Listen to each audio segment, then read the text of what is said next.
weeks niya, nalaglag po siya. Yung baby ko. Yung first pregnancy ko po kasi is failed also.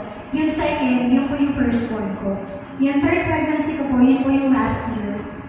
But alam niyo po, isang bagay po na hindi po maganda para sa akin na na-miscarriage po ako. Don't get me wrong po.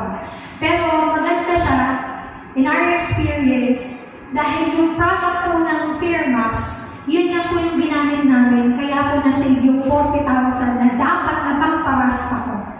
Alam niyo po kung paano ko ginawa? Tanungin niyo po ako, paano ko po ginawa?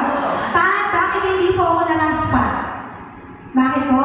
Kasi sinabihan po ako ng mga mentor ko, ng aking mga tita, na member ko ng RFP. Pwede daw po pala sa puwerta. So doon ko po nalaman, sige, spray, sige, lagay. Opo. Tapos yung normal process ko rin po siya. Hindi lang po every 2 hours ang ginagawa ko. Mayak-maya ko talaga. Kasi nung sinabi po ng OP ko na, mag-ready ka ng 30,000 to 40,000 na pang-mas pabayan. Doon na po ako na sabi ko hindi pwede. Diba? So, yung buong magdamag po na yan, nilabasan po 6 na beses na mga buong dugo. Buong dugo po yung mabasa akin. 6 times po yun. Tanda-tanda ko po yun. And kinabukasan po, pagka-transfer ko, isa lang po yung sinabi ng doktora, umuwi ka na. Nagulat din po siya.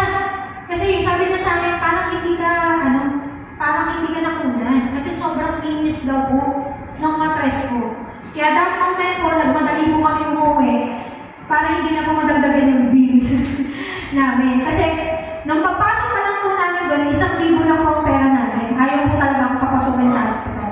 Kaya yung 40,000, nanginginig na po yung tuhod ko, hindi ko alam kung saan ako kukuha. Ano po? Kasi sa healthcare po, na mga call center, hindi naman po covered ang pregnancy.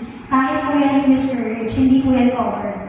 Kasi yan daw po yung dapat na pinaghahandaan. So, bakit mo po talaga yan? Umuman mo po talaga yan. So, yun po yung nangyari sa amin. Kaya nasabi ko po na naging maganda. 4-1 versus 30